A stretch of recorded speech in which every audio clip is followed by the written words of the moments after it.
Hello, I'm Tao from Bro.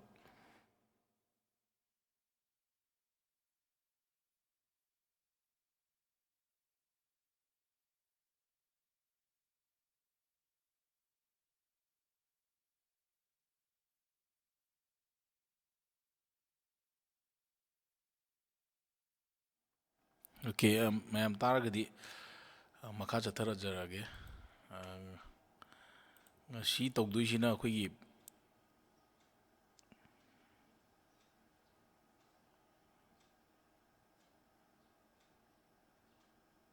okay. Ngasi tawduisina akhoi website ama saba but without coding code iba haitaba coding haitadi programming haita programming tawwa haitragasu website ama kamai sagani computer or natra phone dagi dum tawbusu yadau male aduna dum ma'am हाइफेट येंबियो website अमा साबदा चंगबा मचा खर ले basic मचा हाइतारे अदुदगी इन हौजरके अदु website अमा हायरदी करिनो इचम जंबा वेबसाइट हारगदी कोई ऑफिस की डिपार्टमेंट की नत्रगी इसागी ओरगसु थम वेबसाइट अमा थंबे अदुंबा इचम जंबा अमा हारगा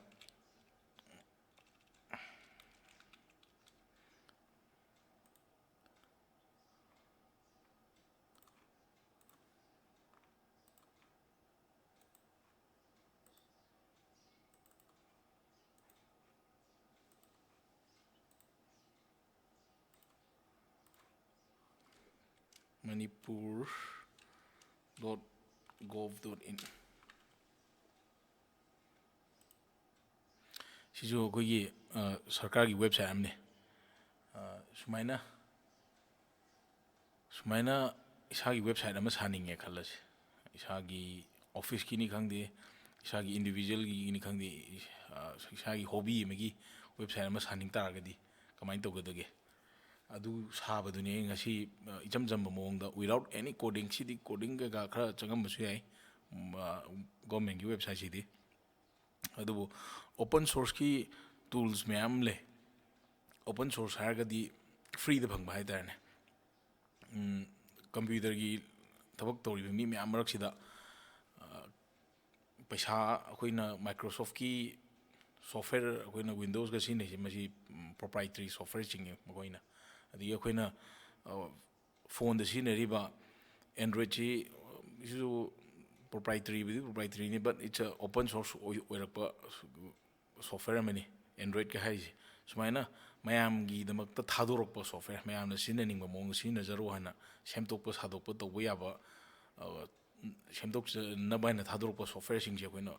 open source ki licensing gi makha thadorokpa yam yawe adumba tool ama sinaraga koi website ama sasi with admin yawa panel ama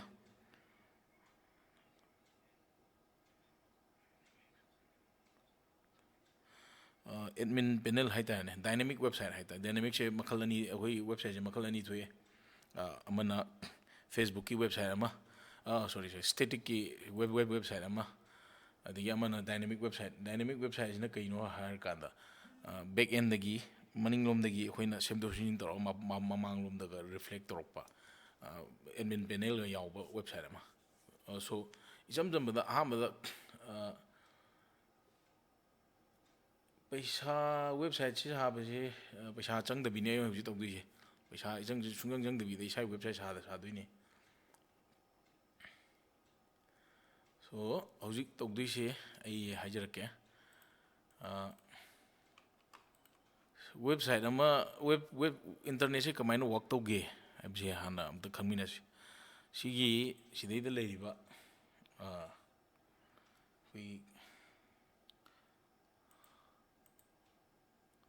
sida leiriba amta paibiyuko atang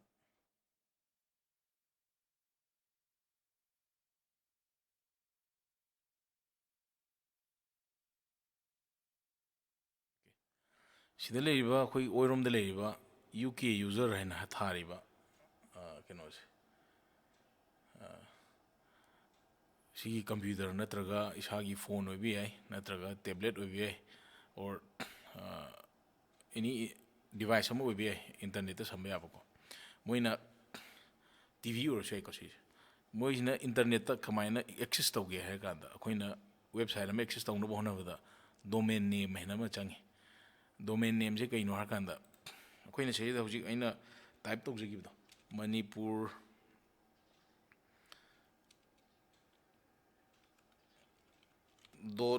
.gov.in ꯍꯥꯏꯔꯤꯁꯦ ꯁꯤ domain name ꯑꯃꯅꯤ ꯑꯗꯒꯤ ꯑꯩꯈꯣꯏꯅ ꯒꯨꯒꯜꯗ google.com ꯍꯥꯏꯔꯤꯁꯦ ꯁꯤ domain name ꯑꯃꯅꯤ ꯃꯥꯅ ꯇꯥꯛꯏꯁꯦ ꯋꯦꯕꯁꯥꯏꯠ ꯑꯃꯕꯨꯅꯤ ꯍꯥꯏꯇꯥꯔꯦ ꯁꯦꯡꯅ ꯍꯥꯏꯔꯀꯥꯟꯗ ꯃꯤ ꯑꯃ ꯂꯩꯔꯦ ꯃꯥꯒꯤ ꯃꯃꯤꯡ ꯂꯩꯕꯒꯗꯧꯅ ꯑꯩꯈꯣꯏꯅ ꯋꯦꯕꯁꯥꯏꯠꯁꯤꯡꯁꯦ ꯃꯃꯤꯡ ꯑꯃꯃꯝ ꯊꯣꯜꯂꯤ ꯑꯗꯨꯒꯤ ꯃꯃꯤꯡꯗꯨꯅꯤ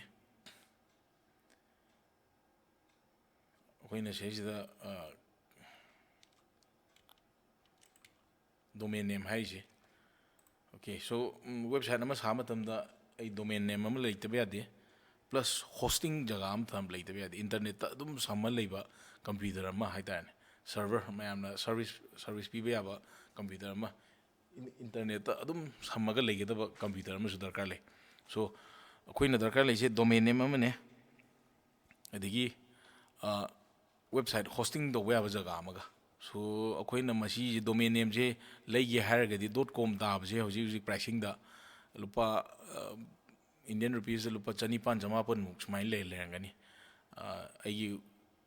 ꯋꯦꯕꯁꯥꯏꯠ ꯑꯃ ꯁꯥꯅꯤꯡꯉꯦ ꯈꯜꯂꯁꯤ ꯇꯁꯦꯡꯅ ꯍꯥꯏꯔꯀꯥꯟꯗ ꯑꯩꯈꯣꯏꯒꯤ kumhei.com ꯍꯥꯏꯕ ꯋꯦꯕꯁꯥꯏꯠꯁꯦ ꯁꯤꯒꯤ ꯗꯣꯃꯦꯟ ꯅꯦꯝꯁꯦ ꯑꯩꯈꯣꯏꯅ ꯂꯩꯈ꯭ꯔꯕꯅꯤ ꯁꯤꯁꯤꯅꯤ ꯃꯥꯒꯤ ꯃꯃꯤꯡ ꯑꯩꯈꯣꯏ ꯋꯦꯕꯁꯥꯏꯠ ꯑꯃꯒꯤ ꯃꯃꯤꯡꯁꯤꯅꯤ ꯑꯩꯈꯣꯏꯅ ꯗꯣꯃꯦꯟ ꯅꯦꯝ ꯍꯥꯏꯔꯤꯁꯦ ꯑꯗꯨꯒ ꯑꯩꯈꯣꯏꯒꯤ ꯁꯤꯗꯩꯗ ꯊꯥꯒꯠꯂꯛꯏꯕ ꯐꯥꯏꯜ ꯃꯌꯥꯝ ꯑꯩꯈꯣꯏ ꯁꯤꯗ ꯎꯔꯤꯕ ꯃꯌꯥꯝꯁꯦ ꯃꯁꯤꯁꯤꯅꯤ ꯑꯩꯈꯣꯏꯅ ꯁꯥꯔꯒ ꯑꯩꯈꯣꯏꯅ ꯑꯣꯟꯂꯥꯏꯟꯗ ꯀꯝꯄ꯭ꯌꯨꯇꯔ ꯑꯃꯗ ꯑꯣꯟꯂꯥꯏꯟꯗ ꯂꯩꯕ ꯀꯝꯄ꯭ꯌꯨꯇꯔ ꯑꯃ ꯁꯔꯚꯔ ꯑꯃꯗ ꯍꯣꯁ ꯇꯧꯔꯒ ꯊꯝꯗꯣꯏꯁꯦ ꯁꯣ ꯌꯥꯝ ꯂꯥꯏꯕ ꯃꯑꯣꯡꯗ ꯍꯧꯖꯤꯜꯂꯁꯤ ꯑꯝꯇ ꯄꯥꯏꯕꯤꯌꯨꯀꯣ ꯐꯨꯜꯗ ꯎꯗ꯭ꯔꯕ ꯀꯩꯅꯣꯝ ꯇꯧꯔꯦ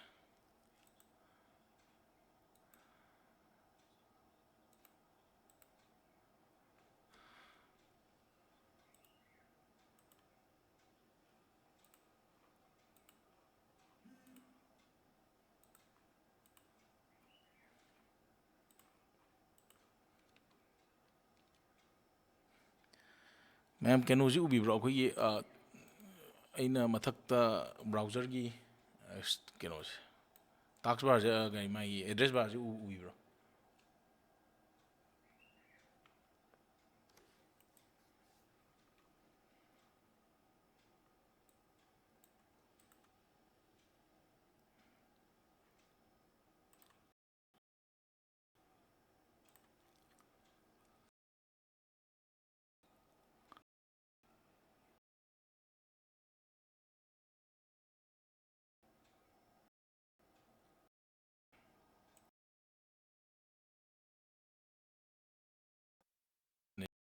ꯌꯥꯗꯕ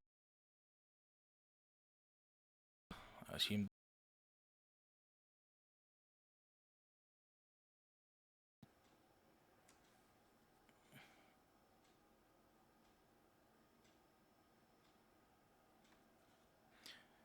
ꯃꯌꯥꯝ ꯑꯦꯗ꯭ꯔꯦꯁ ꯕꯥꯔꯁꯤ ꯎꯔꯕ ꯑꯝꯇ ꯍꯥꯏꯕꯤꯔꯛꯑꯣ ꯃꯊꯛꯀꯤ ꯑꯩꯒꯤ ꯁꯤꯗꯩꯗ kumhei.com ꯊꯥꯔꯤꯕ ꯑꯦꯗ꯭ꯔꯦꯁ ꯕꯥꯔꯁꯤ ꯎꯔꯕ ꯑꯝꯇ ꯍꯥꯏꯕꯤꯔꯛꯑꯣ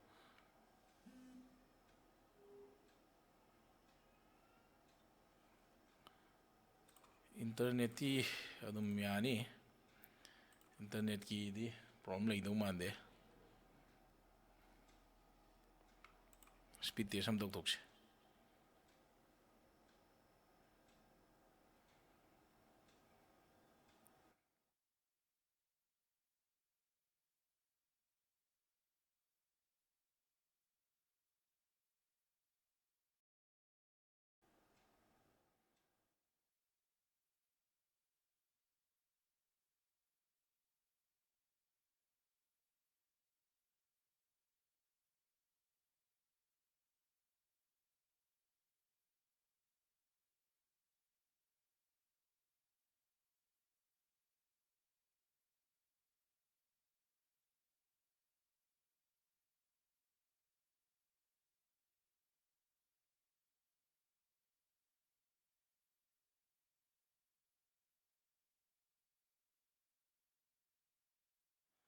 Okay, makha tazarage. Internet kidi kesu problem leitaba male. Speed test of the present chatli. So aina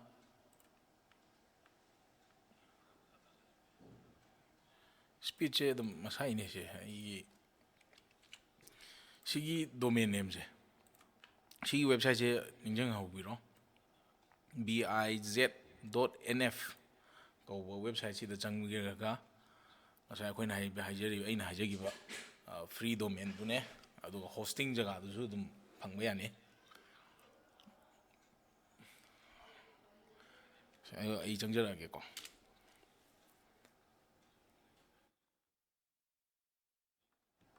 sigi website che biz.nf haiba website che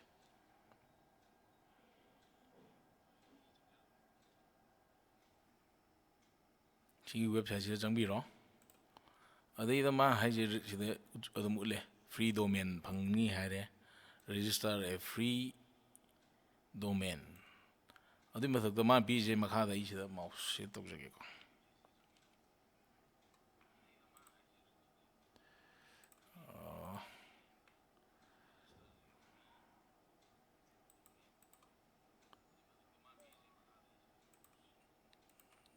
kainone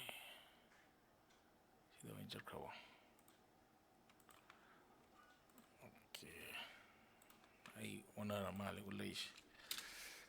sele okay sele biz.nf haiba website ni hello ma'am tai ta phangi u phangi ko screen se oh screen show gi ne yaar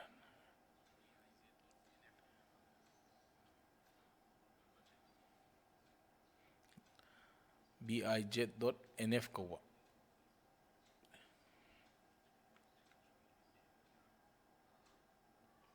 sigi website ni biz.nf ko website che se sida moina piri che free domain jo pire plus free hosting jo pire se sida koi manipur ko domain number register toksalas Korean AE website sigi maming che www.manipur.c1.biz hentara ne Korean ina website se mingonda salo matung mingonda ai website am leide sigi siga se changu ai website ki address tu karino har matam da si pi yare free do ibegini ko koi maning da migi domain gi makha da lai isana register tok targadi isana sumba .com gumba .net gumba org vis mine si register tok ni targadi si di pesa changani but khoi darkar lebe matung ina hoji free domain da si je phangi hoji oina ko ina se da manipur ko goma register tawba ya branding asi si je hana lawgi ba oiram targadi leiram targadi madu yaroi ko adu check tok those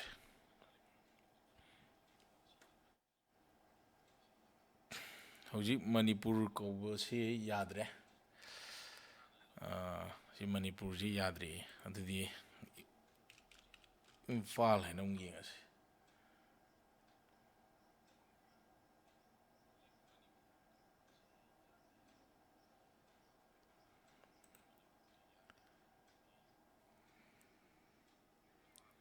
imphal di hoji free da phange haita ngasai manipur gi di ma je mi atopuna lawgibdagi yagi yadre aduna hoji khoi taw ya ise khoi gi website se horen saba loira kan si maming je ta oirni ai si masi copy ta phela tham jalngrage copy ta phela thame mathang da hoji register now si da met pe yarni si mail ani marakta lakpa akhoi viewer singi akhoina taw dori basi coding tawk dabida programming sung tawk dabida akoi website ama saba maduni akoi hojik tawk dise hojiki register do nama matungda sida khara thole option khara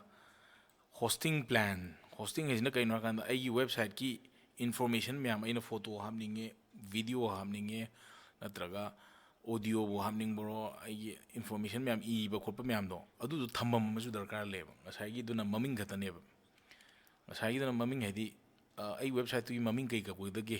ꯀꯔꯤ ꯍꯥꯏꯔꯒ ꯀꯔꯝꯕ ꯑꯦꯗ꯭ꯔꯦꯁꯇ ꯆꯪꯉꯛꯀꯗꯒꯦ ꯍꯥꯏꯗꯨ ꯑꯗꯨ ꯈꯛꯀꯤꯅꯦꯀꯣ ꯁꯤꯗꯩꯁꯤꯗ option ꯑꯍꯨꯝ ꯂꯩꯔꯦ personal hosting ꯍꯥꯏꯕ ꯑꯃꯅꯦ ꯕꯤꯖꯤꯅꯦꯁ ꯍꯣꯁꯇꯤꯡ ꯍꯥꯏꯕ ꯑꯃꯅꯦ ꯐ꯭ꯔꯤ ꯍꯣꯁꯇꯤꯡ ꯄ꯭ꯂꯥꯟ ꯍꯥꯏꯕ ꯑꯃꯅꯦ ꯁꯤ ꯆꯍꯤ ꯑꯃꯃꯝꯗ ꯃꯥꯁꯤ ꯌꯨ ꯑꯦꯁ ꯗꯣꯂꯔ ꯂꯨꯄꯥ ꯌꯨ ꯑꯦꯁ ꯗꯣꯂꯔꯗ 59.40 ꯑꯣꯏ ꯄꯔꯁꯣꯅꯦꯜꯁꯦ ꯁꯤ ꯏꯟꯗꯤꯌꯟ ꯔꯨꯄꯤꯁꯇ ꯑꯣꯟꯊꯣꯛꯀꯦ ꯍꯥꯏꯔꯒꯗꯤ ꯑꯃꯨꯛꯇꯪ ꯌꯦꯡꯁꯤꯀꯣ ꯁꯨꯃꯥꯏꯅ ꯑꯗꯨꯝ ꯇꯧꯔ ꯌꯦꯡꯕ ꯌꯥꯅꯤ ꯁꯤꯗ ꯈꯟꯕꯤꯔꯣ ꯔꯥꯏꯠ ꯀ꯭ꯂꯤꯛ ꯇꯧꯕꯤꯔꯣ ꯁꯔꯁꯇ ꯇꯧꯁꯤꯜꯂꯣ ꯑꯥꯏ ꯑꯦꯟ ꯑꯥꯔ ꯑꯣꯜꯂꯦ ꯑꯗꯣ ꯂꯨꯄꯥ 4,500 ꯃꯌꯥ ꯂꯩꯔꯦ ꯀꯣ ꯑꯃꯨꯛ ꯑꯩ ꯍꯥꯟꯅ ꯖꯒꯥ ꯍꯜꯂꯛꯑꯦ ꯐ꯭ꯔꯤ ꯍꯣꯁꯇꯤꯡ ꯑꯩ ꯄꯩꯁꯥꯁꯨ ꯇꯤꯡꯅꯤꯡꯗꯦ ꯍꯧꯖꯤꯛ ꯈꯔ ꯍꯧꯗ ꯉꯥꯏꯔꯤꯕꯅꯤꯅꯀꯣ ꯁꯣ ꯑꯩꯅ ꯍꯧꯖꯤꯛ ꯈꯟꯗꯣꯏꯁꯦ ꯁꯤꯒꯤ ꯐ꯭ꯔꯤ ꯍꯣꯁꯇꯤꯡ ꯄ꯭ꯂꯥꯟꯁꯤꯗ ꯈꯜꯂꯅꯤ ꯁꯤꯗꯩꯁꯤꯗ ꯌꯥꯔꯤꯁꯦ ꯃꯣꯏꯅ ꯑꯩꯈꯣꯏꯗ ꯄꯤꯔꯤꯕ ꯄꯣꯠ ꯀꯩꯀꯩ ꯄꯤꯔꯛꯀꯦ ꯍꯥꯏꯔ ꯀꯥꯟꯗ 100 MBꯒꯤ ꯗꯤꯛ ꯁ꯭ꯄꯦꯁ ꯑꯃ ꯄꯤꯔꯛꯑꯦ 100 MB ꯍꯥꯏꯁꯦ 1 GBꯒꯤ ꯁ꯭ꯄꯦꯁꯅꯤꯀꯣ 1 GBꯒꯤ ꯃꯨꯛ ꯆꯥꯎꯕ ꯁ꯭ꯄꯦꯁ ꯑꯃ ꯄꯤꯔꯦ ꯇ꯭ꯔꯥꯐꯤꯛꯇ 5 GBꯒꯤ ꯇ꯭ꯔꯥꯐꯤꯛ ꯑꯃ ꯄꯤꯔꯦ ꯑꯩꯒꯤ ꯋꯦꯕꯁꯥꯏꯠꯁꯤꯗ ꯆꯪꯉꯛꯄꯗ ꯃꯤꯅ ꯆꯪꯊꯣꯛ ꯆꯪꯁꯤꯟ ꯇꯧꯕꯗ 5 GB ꯃꯨꯛꯀꯤ ꯗꯦꯇꯥ ꯆꯥꯕ ꯌꯥꯅꯤ ꯍꯥꯏꯅꯤꯀꯣ ꯑꯗꯨꯒ ꯐ꯭ꯔꯤ ꯗꯣꯃꯦꯟ ꯑꯃ ꯄꯤꯔꯦ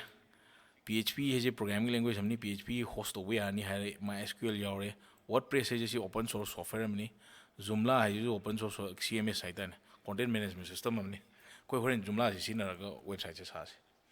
ꯁꯣ ꯁꯤ ꯈꯜꯂꯅꯤ ꯐ꯭ꯔꯤ ꯍꯣꯁꯇꯤꯡꯁꯦ ꯐ꯭ꯔꯤ ꯍꯣꯁꯇꯤꯡꯁꯦ ꯈꯜꯂ ꯃꯇꯨꯡꯗ ꯑꯩ ꯃꯈꯥ ꯀꯨꯝꯊꯔꯛꯀꯦ ꯀꯟꯇꯤꯅ꯭ꯌꯨ ꯑꯣꯏꯅ ꯌꯥꯎꯔꯝꯃꯦ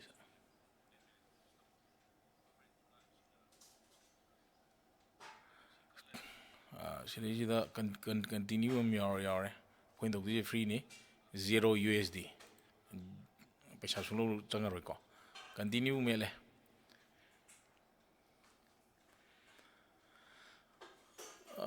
ꯃꯁꯤ ꯄꯩꯁꯥ ꯊꯤꯔꯝꯗꯥꯏꯒꯤ ꯃꯇꯥꯡꯒꯤ ꯃꯑꯣꯡꯅꯤꯀꯣ ꯑꯩꯒꯤ ꯀꯥꯔꯠꯇ ꯁꯣꯞꯄꯤꯡ ꯀꯥꯔꯠ ꯑꯃꯅꯤ ꯃꯥꯏꯁꯦ ꯐ꯭ꯔꯤ ꯍꯣꯁꯇꯤꯡꯒꯤ ꯄ꯭ꯂꯥꯟ ꯑꯃ ꯌꯥꯎꯔꯛꯑꯦ ꯄꯩꯁꯥ ꯊꯤꯔꯔꯣꯏ ꯍꯥꯏꯔꯦ ꯕꯠ ꯑꯩ ꯃꯤꯡ ꯃꯦꯜꯂꯣ ꯍꯥꯏꯔꯦ ꯅ꯭ꯌꯨ ꯀ꯭ꯂꯥꯏꯟ ꯍꯥꯏꯔꯦ ꯅ꯭ꯌꯨ ꯀ꯭ꯂꯥꯏꯟꯁꯤ ꯃꯃꯤꯡ ꯃꯦꯜꯂꯣꯏ ꯀꯣ ꯅ꯭ꯌꯨ ꯀ꯭ꯂꯥꯏꯟꯁꯦ ꯈꯤꯇꯪ ꯆꯥꯎꯊꯣꯛꯍꯟꯒꯦ ꯃꯌꯥꯝ ꯌꯦꯡꯕ ꯅꯨꯡꯉꯥꯏꯅꯕꯀꯣ ꯁꯤꯁꯤꯗ ꯀꯨꯝꯍꯩ ꯍꯥꯏꯖꯤꯜꯂꯁꯤ ꯀꯣꯝ ꯍꯥꯏꯔꯁꯤ ꯀꯨꯝꯍꯩ ꯁꯤꯁꯤꯗ ꯀꯩꯅꯣ ꯑꯃ ꯗꯔꯀꯥꯔ ꯂꯩꯔꯅꯤ ꯏꯃꯦꯜ ꯑꯃ ꯗꯔꯀꯥꯔ ꯂꯩꯔꯅꯤ ꯚꯦꯂꯤꯠ ꯏꯃꯦꯜ ꯍꯥꯏꯇꯥꯔꯦ ꯑꯁꯦꯡꯕ ꯏꯃꯦꯜ ꯍꯣꯔꯦꯟ ꯑꯩꯁꯦ ꯃꯣꯏꯒꯤ ꯍꯣꯁꯇꯤꯡ ꯀꯝꯄꯅꯤꯁꯤꯅ ꯑꯁꯦꯡꯕꯅꯤ ꯅꯠꯇꯦ ꯑꯗꯣ ꯈꯪꯅꯕꯒꯤꯗꯃꯛꯇ ꯑꯣꯔ ꯁꯤꯒꯤ ꯉꯁꯥꯏꯒꯤ ꯑꯩꯈꯣꯏꯅ ꯑꯦꯀꯥꯎꯟ ꯑꯃ ꯁꯦꯝꯗꯣꯏꯁꯦ ꯁꯤꯁꯦ ꯚꯦꯂꯤꯗꯦꯠ ꯇꯧꯔꯛꯅꯕ ꯏꯃꯦꯜ ꯑꯃꯗꯤ ꯗꯔꯀꯥꯔ ꯂꯩꯅꯤ ꯑꯗꯨꯅ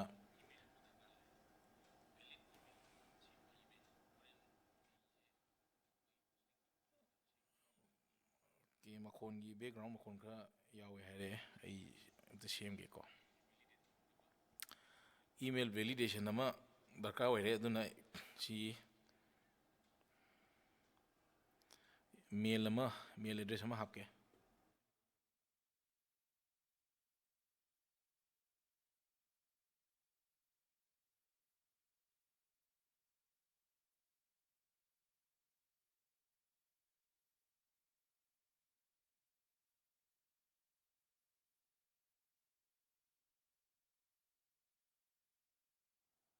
ꯁꯤ ꯃꯦꯜꯁꯦ ꯑꯩ ꯍꯥꯞꯄꯦ ꯑꯗꯨꯒ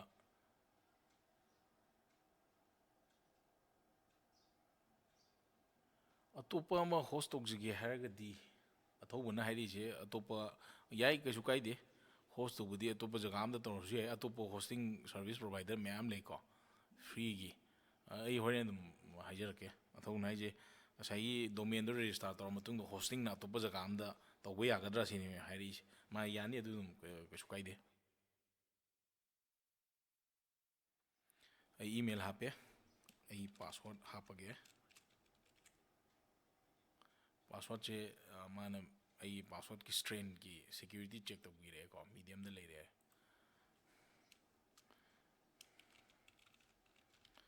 ꯑꯣꯜꯕꯟꯅꯦ ꯏꯝꯐꯥꯜ ꯃꯅꯤꯄꯨꯔ ꯀꯟꯇ꯭ꯔꯤ ꯆꯨꯁ ꯇꯧꯔꯛꯏ ꯏꯟꯗꯤꯌꯥ ꯈꯟꯕꯤꯔꯅꯤ ꯐꯣꯟ ꯅꯝꯕꯔ ꯑꯃ ꯍꯥꯞꯆꯤꯜꯂꯦ ꯌꯦꯁ ꯑꯥꯏ ꯑꯦꯒ꯭ꯔꯤ ꯃꯣꯏꯒꯤ ꯇꯔꯝ ꯑꯦꯟ ꯀꯟꯗꯤꯁꯟꯁꯦ ꯁꯤ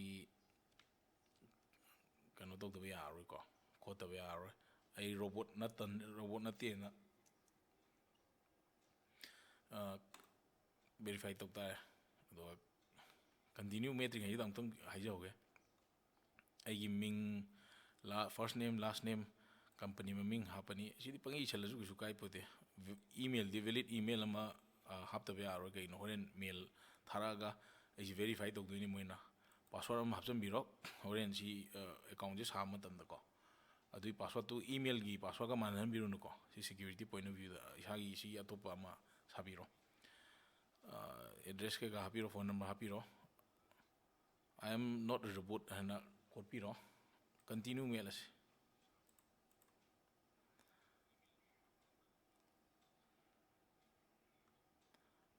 ꯍꯧꯖꯤꯛ ꯉꯥꯏꯍꯥꯛ ꯉꯥꯏꯕ ꯑꯃ ꯗꯔꯀꯥꯔ ꯂꯩꯔꯦ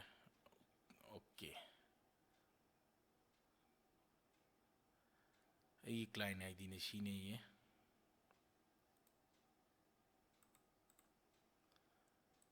ꯑꯩ ꯗꯤꯇꯦꯜꯁ ꯃꯌꯥꯝ ꯄꯤꯔꯛꯑꯦꯀꯣ ꯃꯣꯏꯅ ꯑꯗꯨꯒ ꯁꯤꯗ ꯀ꯭ꯂꯤꯛ ꯇꯧꯔꯣ two login two your account ꯑꯩ ꯑꯦꯀꯥꯎꯟꯗ ꯆꯪꯅꯕ ꯁꯤꯗ ꯀ꯭ꯂꯤꯛ ꯇꯧꯔꯣ ꯑꯩ ꯇꯧꯈ꯭ꯔꯦ ꯁꯤꯗ ꯊꯣꯛꯂꯛꯑꯦ ꯑꯣꯀꯦ ꯁꯤꯗ ꯂꯩꯔꯦ ꯍꯧꯖꯤꯛ ꯄꯣꯠꯁꯦ ꯁꯤꯅ ꯍꯥꯏꯁꯦ ꯑꯦꯛꯇꯤꯚꯦꯠ ꯇꯧꯅꯕꯒꯤꯗꯃꯛꯇ ꯑꯩꯉꯣꯟꯗ ꯏꯃꯦꯜ ꯑꯃ ꯊꯥꯈ꯭ꯔꯦ ꯑꯗꯨ ꯏꯃꯦꯜꯗꯣ ꯗ ꯌꯥꯎꯔꯝꯒꯅꯤ ꯑꯦꯛꯇꯤꯚꯦꯠ ꯇꯧꯅꯕ ꯂꯤꯡ ꯑꯃ ꯑꯗꯨ ꯀ꯭ꯂꯤꯛ ꯇꯧꯔꯛꯇ꯭ꯔꯒꯗꯤ ꯑꯩꯁꯤ ꯆꯪꯕ ꯁꯨꯡꯌꯥ ꯌꯥꯔꯣꯏꯗꯧꯔꯤꯀꯣ ꯑꯗꯨꯅ ꯑꯗꯨ ꯂꯥꯛꯄ ꯑꯃꯨꯛꯇꯪ ꯉꯥꯏꯈꯤꯒꯦꯀꯣ ꯉꯥꯏꯍꯥꯛꯇꯪ ꯉꯥꯏꯕꯤꯌꯣ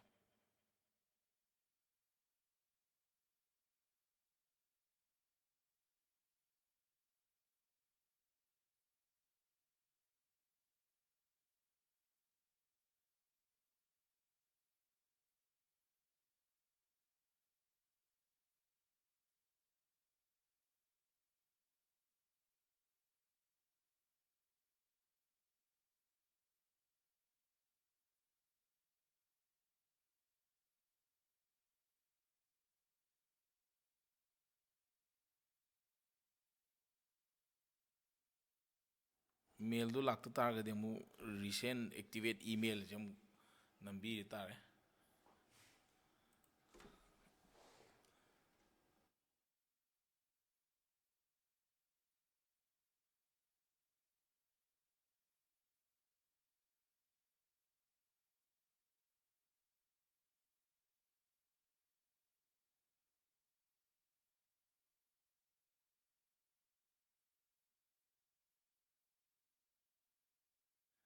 ꯃꯦꯜ ꯂꯥꯛꯄ ꯉꯥꯏꯍꯥꯛ ꯉꯥꯏꯃꯤꯟꯅꯔꯁꯦ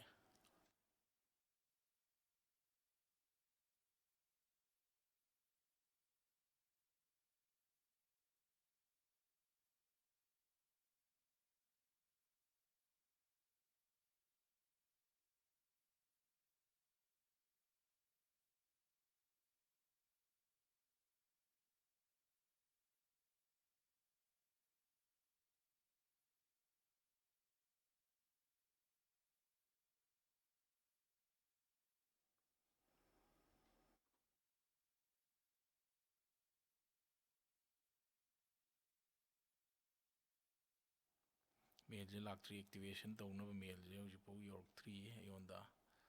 ꯉꯥꯛꯇꯪ ꯉꯥꯏꯕꯤꯔꯣ ꯁꯣꯏꯗꯅꯗꯤ ꯂꯥꯛꯀꯅꯤ ꯃꯤꯅꯤꯠ ꯑꯃ ꯃꯤꯅꯤꯠ ꯃꯉꯥ ꯇꯔꯥꯗꯤ ꯑꯗꯨꯝ ꯆꯪꯕꯅꯦ ꯑꯗꯨꯅꯅꯦ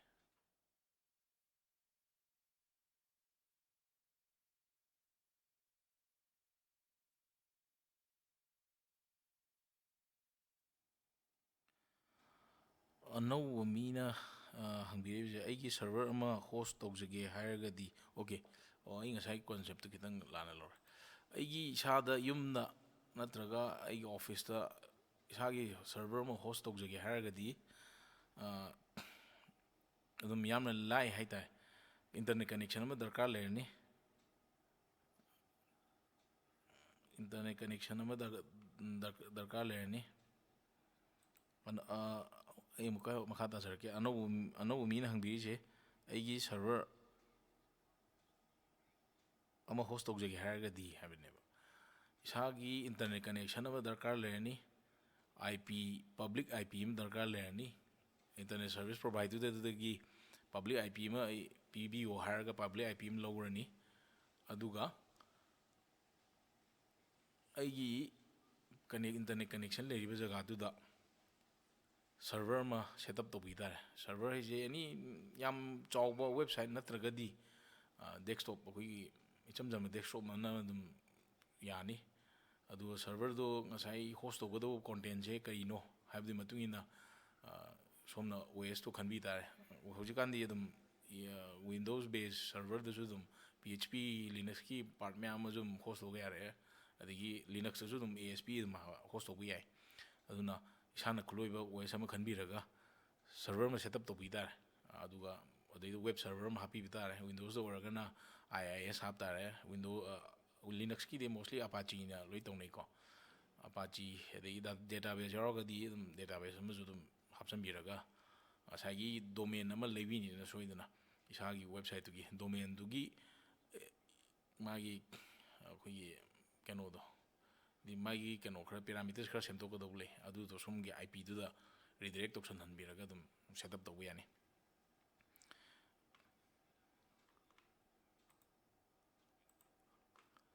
ꯑꯩꯅ ꯍꯥꯏꯖꯒꯗꯕ ꯁꯤꯗꯩꯗ ꯉꯔꯥꯡꯁꯨ ꯑꯩꯅ ꯎꯠꯆꯈꯤꯕ ꯑꯃ ꯂꯩ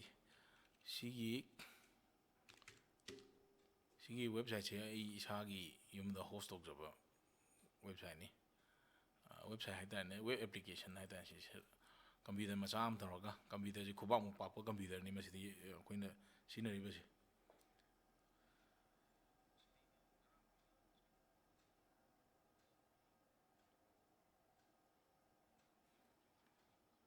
ꯈꯨꯕꯥꯛꯃꯨꯛ ꯄꯥꯛꯄ ꯀꯝꯄ꯭ꯌꯨꯇꯔ ꯑꯃ ꯁꯤꯖꯤꯟꯅꯔꯒ ꯑꯩꯈꯣꯏꯅ ꯁꯤ ꯍꯣꯁ ꯇꯧꯖꯕꯅꯤ ꯁꯤꯗ ꯇꯧꯔꯤꯁꯦ ꯑꯩꯈꯣꯏꯒꯤ ꯑꯦꯔꯣꯄ꯭ꯂꯦꯟ ꯇ꯭ꯔꯦꯛ ꯇꯧꯕꯅꯤ ꯀꯃꯔꯁꯤꯌꯦꯜ ꯐ꯭ꯂꯥꯏꯠ ꯃꯌꯥꯝ ꯑꯃ ꯇ꯭ꯔꯦꯛ ꯇꯧꯖꯕꯅꯤ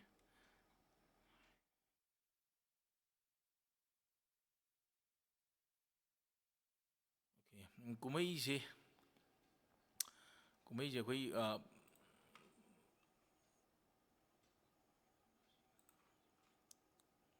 ꯑꯩꯈꯣꯏ ꯁꯤꯗꯩꯗ ꯀꯩꯅꯣꯝꯇ ꯎꯠꯆꯒꯦ ꯀꯨꯝꯍꯩꯒꯤ ꯃꯇꯥꯡꯁꯨ ꯍꯥꯏꯖꯒꯦ ꯁꯤꯒꯤ ꯋꯦꯕꯁꯥꯏꯠꯁꯦ ꯑꯩꯈꯣꯏ ꯌꯨꯝꯗ ꯑꯗꯨꯝ ꯍꯣꯁ ꯇꯧꯖꯕꯅꯤ ꯉꯁꯥꯏ ꯎꯔꯝꯃꯔꯣꯏ ꯑꯩꯅ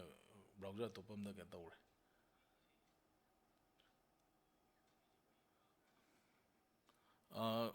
ꯍꯣꯏ ꯔꯁꯕꯦꯔꯤ ꯄꯥꯏꯁꯦ ꯌꯥꯝ ꯂꯨꯕꯗꯤ ꯅꯠꯇꯦ ꯃꯁꯤꯁꯦ ꯂꯨꯄꯥ 4,000 ꯄꯤꯕ ꯀꯝꯄ꯭ꯌꯨꯇꯔ ꯃꯆꯥ ꯑꯃꯅꯤꯀꯣ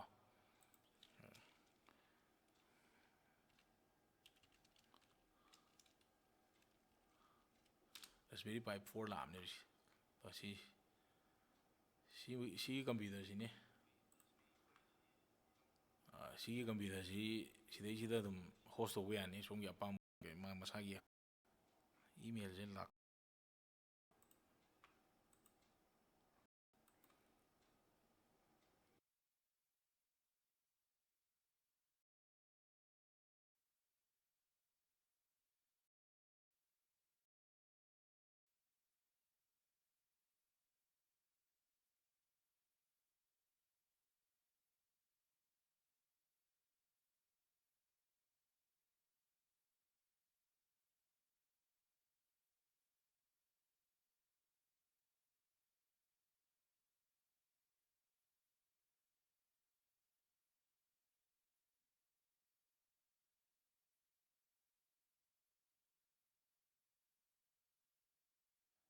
ꯍꯧꯖꯤꯛꯁꯦ ꯃꯦꯜꯁꯦ ꯂꯥꯛꯇ꯭ꯔꯦ ꯑꯗꯨꯅ ꯑꯩ ꯃꯦꯜ ꯑꯃꯈꯛꯇ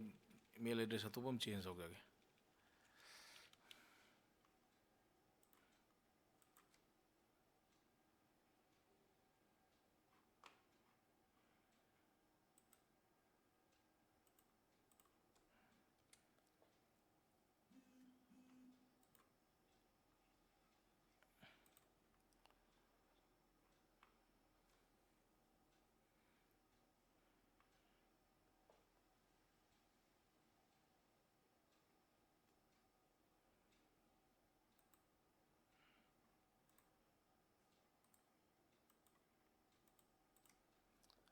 ꯑꯣꯀꯦ ꯃꯦꯜꯁꯦ ꯂꯥꯛꯑꯦ ꯁꯣꯝꯗꯅ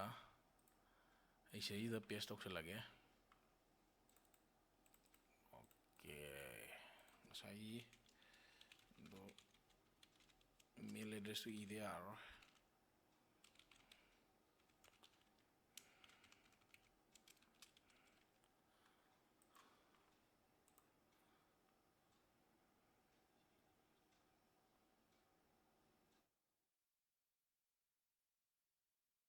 ꯑꯣꯀꯦ ꯍꯧꯖꯤꯛꯀꯤ ꯃꯦꯜꯗꯣ ꯂꯥꯛꯑ ꯃꯇꯨꯡꯗ ꯑꯦꯛꯇꯤꯚꯦꯁꯟ ꯂꯤꯡꯛꯇꯨ ꯀ꯭ꯂꯤꯛ ꯇꯧꯔ ꯃꯇꯨꯡꯗ ꯃꯁꯤꯒꯤ ꯖꯒꯥꯁꯦ ꯊꯦꯡꯅꯔꯅꯤ ꯁꯣꯏꯗꯅ ꯁꯣꯝꯅ ꯃꯁꯤ ꯖꯒꯥꯁꯦ ꯊꯦꯡꯅꯕꯤ ꯇꯥꯔꯒꯗꯤ ꯍꯧꯖꯤꯛ ꯋꯦꯕꯁꯥꯏꯠꯁꯦ ꯁꯥꯕ ꯌꯥꯁꯜꯂꯛꯑꯅꯤ ꯁꯤꯁꯤꯗ ꯗꯣꯃꯦꯟ ꯅꯦꯝ ꯃꯦꯅꯦꯖꯔ ꯍꯥꯏꯅ ꯑꯃ ꯌꯥꯎꯋꯦ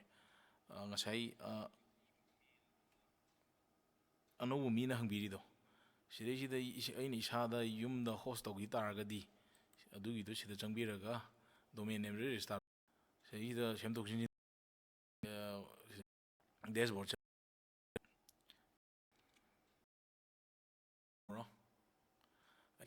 space 1G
okay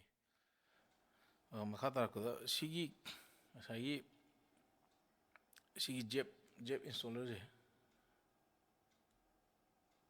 Zeb ꯏꯟꯁꯇꯣꯂꯔꯁꯤꯗ ꯆꯪꯕꯤꯔꯅꯤ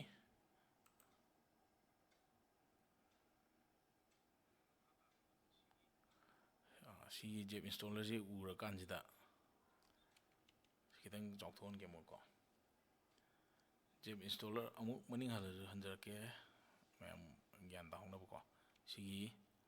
website ꯃꯦꯅꯦꯖꯔꯒꯤ ꯁꯤꯁꯤꯗ ꯖꯦꯞ ꯏꯟꯁꯇꯣꯂꯔ ꯍꯥꯏꯅ ꯌꯥꯎꯏ ꯁꯤꯗ ꯆꯪꯕꯤꯔꯣ ꯕ꯭ꯔꯥꯎꯖ ꯑꯦꯟ ꯏꯟꯁꯇꯣꯜ ꯑꯦꯞ ꯁꯤꯗ ꯑꯃꯨꯛ ꯃꯦꯠꯄꯤꯔꯣ ꯁꯤꯒꯤ ꯑꯁꯪꯕ ꯕꯇꯟꯁꯤꯗ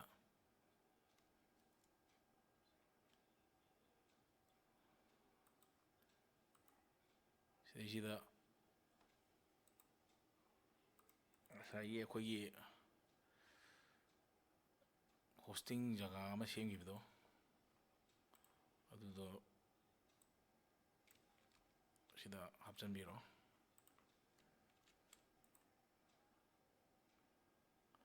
ꯁꯤꯗ ꯑꯃꯨꯛ ꯌꯥꯗ꯭ꯔꯒꯗꯤ ꯁꯤꯗꯩꯗ ꯑꯗꯨꯝ ꯏꯝꯐꯥꯜꯗꯣ ꯍꯥꯞꯄꯤꯔꯣ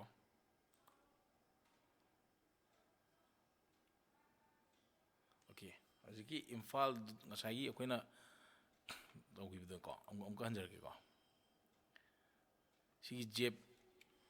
ꯖꯦꯞ ꯏꯟꯁꯇꯣꯂꯔꯁꯦ ꯆꯪꯒꯅꯤ ꯑꯗꯨꯒ ꯕ꯭ꯔꯥꯎꯖ ꯑꯦꯟ ꯏꯟꯁꯇꯣꯜ ꯑꯦꯞꯁꯦ ꯆꯪꯕꯤꯔꯅꯤ ꯑꯗꯨꯒ ꯉꯁꯥꯏꯒꯤ ꯍꯣꯁꯇꯤꯡ ꯑꯅ ꯑꯃ ꯌꯥꯎꯈꯤꯕꯅꯦ ꯑꯗ ꯀ꯭ꯔꯤꯌꯦꯠ ꯇꯧꯕꯤꯔꯒ ꯁꯤꯁꯤꯗ ꯑꯦꯄ꯭ꯂꯤꯀꯦꯁꯟ ꯃꯌꯥꯝ ꯊꯣꯛꯂꯛꯑꯦ ꯁꯤ ꯋꯥꯔꯗꯄ꯭ꯔꯦꯁ ꯍꯥꯏꯁꯤꯕꯨ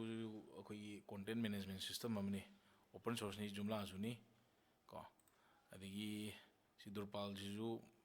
ꯑꯃꯅꯤ ꯑꯣꯄꯟ ꯀꯥꯔꯠ ꯍꯥꯏꯁꯤꯅ ꯑꯩꯈꯣꯏꯒꯤ ꯁꯣꯞꯄꯤꯡ ꯀꯥꯔꯠꯀꯨꯝꯕ ꯁꯦꯝꯅꯤꯡꯉꯕ ꯁꯣꯝꯅ ꯁꯣꯞꯄꯤꯡ ꯀꯥꯔꯠ ꯍꯥꯏꯗꯤ ꯑꯩꯈꯣꯏꯒꯤ ꯐꯦꯁꯕꯨꯛ ꯐ꯭ꯂꯤꯞꯀꯥꯔꯠꯀꯨꯝꯕ ꯑꯃꯥꯖꯣꯟꯒꯨꯝꯕ ꯑꯗꯨ ꯑꯣꯏꯇꯥꯔꯗꯤ ꯁꯤꯒꯤ ꯑꯣꯄꯟ ꯀꯥꯔꯠ ꯖꯦꯟ ꯀꯥꯔꯠ ꯁꯤ ꯁꯤꯖꯤꯟꯅꯕ ꯌꯥꯅꯤ ꯑꯗꯒꯤ ꯁꯤꯁꯨ ꯑꯗꯨꯝ ꯁꯤꯖꯤꯟꯅ ꯌꯥꯔꯅꯤ ꯑꯣ ꯑꯦꯁ ꯀꯃꯔꯁ ꯀꯌꯥ ꯁꯤꯅ ꯐꯣꯇꯣ ꯍꯣꯁꯇꯤꯡ ꯇꯧꯅꯕꯅꯤ ꯁꯤꯁꯤꯅ ꯑꯗꯒꯤ ꯁꯤꯁꯨ ꯁꯣꯞꯄꯤꯡ ꯀꯥꯔꯠꯅꯤ ꯄꯤ ꯑꯩꯆ ꯄꯤ ꯕꯤꯕꯤꯁꯤꯅ ꯁꯤꯅ ꯐꯣꯔꯝꯅꯤꯀꯣ ꯁꯤꯒꯨꯝꯕ ꯃꯌꯥꯝ ꯂꯩ ꯁꯤꯁꯤꯅ ꯑꯩꯈꯣꯏꯒꯤ ꯑꯣꯟꯂꯥꯏꯟꯗ ꯀ꯭ꯂꯥꯁ ꯇꯧꯅꯤꯡꯕ ꯀꯥꯡꯕꯨꯒꯤ ꯃꯣꯗꯨꯜꯁ ꯀꯣ ꯑꯗꯣ ꯑꯩꯈꯣꯏꯅ ꯉꯁꯤ ꯇꯧꯗꯣꯏꯁꯤꯅ ꯁꯤꯒꯤ ꯖꯨꯝꯂꯥꯁꯦ ꯈꯜꯂꯁꯤ ꯖꯨꯝꯂꯥꯁꯤ ꯀ꯭ꯂꯤꯛ ꯇꯧꯕ ꯃꯇꯝꯗ ꯁꯤꯒꯤ ꯊꯣꯛꯂꯛꯑꯅꯤ ꯄ꯭ꯔꯣꯁꯤꯠ ꯇꯨ ꯁꯦꯀꯦꯟ ꯁ꯭ꯇꯦꯞ 2 ꯑꯣꯏꯅ ꯁꯤꯗ ꯀ꯭ꯂꯤꯛ ꯇꯧꯕꯤꯔꯣ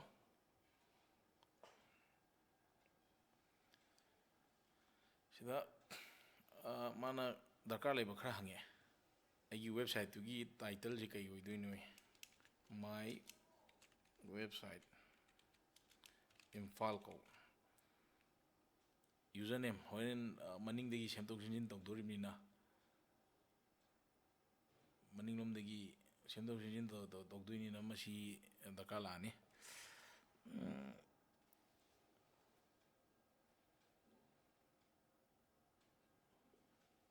ꯑꯅꯧꯕ ꯃꯤ ꯍꯧꯖꯤꯛ AWS ꯀ Azure ꯁꯤ ꯃꯣꯏꯁꯤꯗꯤ ꯇꯣꯉꯥꯟꯕ ꯑꯃꯅꯦ ꯃꯣꯏꯅ ꯀ꯭ꯂꯥꯎꯗ ꯁꯔꯚꯤꯁꯦꯁꯅꯤꯀꯣ ꯀ꯭ꯂꯥꯎꯗ ꯁꯔꯚꯤꯁꯦꯁ ꯃꯣꯏꯗꯗꯤ ꯍꯣꯁꯇꯤꯡ ꯅꯠꯇꯦ ꯃꯣꯏꯅ ꯄꯤꯗꯣꯏꯁꯤꯗꯤ ꯄ꯭ꯂꯦꯠꯐꯣꯝ ꯑꯦꯖ ꯏꯟꯐ꯭ꯔꯥꯁꯇ꯭ꯔꯛꯆꯔ ꯑꯦꯖ ꯑ ꯁꯔꯚꯤꯁꯅꯦ ꯑꯗꯨꯝ ꯌꯨꯝꯗ ꯁꯔꯚꯔ ꯊꯝꯕꯩ ꯃꯍꯨꯠꯇ ꯑꯩꯅ AWS ꯅꯠꯇ꯭ꯔꯒ Azure ꯅꯠꯇ꯭ꯔꯒ Googleꯒꯤ ꯀ꯭ꯂꯥꯎꯗꯇ ꯅꯠꯇ꯭ꯔꯒ ꯑꯩꯈꯣꯏꯒꯤ ꯖꯥꯛꯃꯥꯒꯤ ꯑꯂꯤꯕꯥꯕꯥꯒꯤ ꯀ꯭ꯂꯥꯎꯗꯁꯨ ꯂꯩꯀꯣ ꯃꯣꯏꯒꯤ ꯖꯒꯥꯗꯨꯗ ꯑꯩꯒꯤ ꯏꯟꯐ꯭ꯔꯥꯁꯇ꯭ꯔꯛꯆꯔ ꯑꯃ ꯁꯦꯠꯑꯞ ꯇꯧꯖꯔꯨꯕ ꯋꯥꯅꯦ ꯑꯗꯨꯒ ꯁꯤꯒꯗꯤ ꯈꯦꯠꯅꯩꯀꯣ ꯑꯥꯗꯗꯤ ꯄꯨꯔꯥ ꯑꯩꯒꯤ ꯁꯔꯚꯔ ꯑꯃ ꯁꯦꯠꯑꯞ ꯇꯧꯔꯅꯤ ꯚꯔꯆꯨꯋꯦꯜ ꯑꯣꯏꯅꯀꯣ ꯀ꯭ꯂꯥꯎꯗꯇ ꯚꯔꯆꯨꯋꯦꯜ ꯁꯔꯚꯔ ꯑꯃ ꯁꯦꯠꯑꯞ ꯇꯧꯔꯅꯤ ꯑꯗꯨꯗꯩꯗ ꯑꯩꯒꯤ ꯁꯤꯒꯤ ꯃꯌꯥꯝꯁꯦ ꯍꯥꯞꯆꯤꯜꯂꯒ ꯋꯦꯕꯁꯥꯏꯠꯇ ꯍꯣꯁ ꯇꯧꯒꯗꯕꯅꯤ ꯑꯩꯒꯤ ꯋꯦꯕꯁꯥꯏꯠꯇꯨꯒꯤ ꯃꯃꯤꯡꯗꯨꯁꯨ ꯊꯝꯃꯦ ꯌꯨꯖꯔ ꯅꯦꯝ ꯂꯩꯔꯦ ꯑꯦꯗꯃꯤꯟꯒꯤ ꯄꯥꯁꯋꯥꯔꯗ ꯑꯩ ꯍꯥꯞꯄ ꯗꯔꯀꯥꯔ ꯂꯩꯔꯦ ꯑꯩ ꯑꯦꯗꯃꯤꯟꯒꯤ ꯄꯥꯁꯋꯥꯔꯗ ꯍꯥꯞꯄꯦ ꯑꯗꯨꯒ ꯏꯟꯁꯇꯣꯜ ꯑꯦꯞꯁꯦ ꯑꯩ ꯃꯦꯠꯂꯦ ꯃꯁꯥ ꯃꯊꯟꯇꯅ ꯃꯥꯅ ꯗꯥꯇꯥꯕꯦꯁ ꯁꯦꯝꯈ꯭ꯔꯅꯤ ꯐꯥꯏꯜ ꯀꯣꯄꯤ ꯇꯧꯈ꯭ꯔꯅꯤ ꯑꯦꯕ꯭ꯔꯤꯊꯤꯡ ꯃꯥ ꯂꯣꯏ ꯇꯧꯈ꯭ꯔꯅꯤ ꯉꯥꯏꯍꯥꯛ ꯉꯥꯏꯃꯤꯟꯅꯔꯁꯤ ꯁꯤ ꯂꯣꯏꯕ